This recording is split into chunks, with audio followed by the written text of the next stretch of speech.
Hello everyone, in this quick tutorial, I'll show you how to upload audio in Roblox in 2024. So let's get started. First, from the main page of Roblox, click on Create, located in the top menu. This will take you to a creator's dashboard. Next, select Creations from the dashboard menu.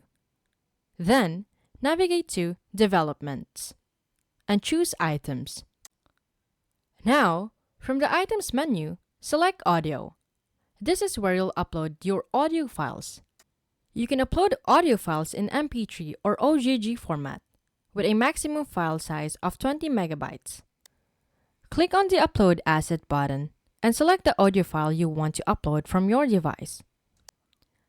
Once you've selected the file, you'll need to provide some information.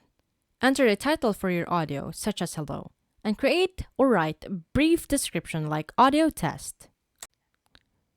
Finally, click on Upload to upload your audio to Roblox. And that's it. That's how you upload audio in Roblox in 2024.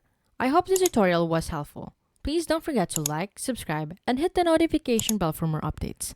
Until next time, see ya!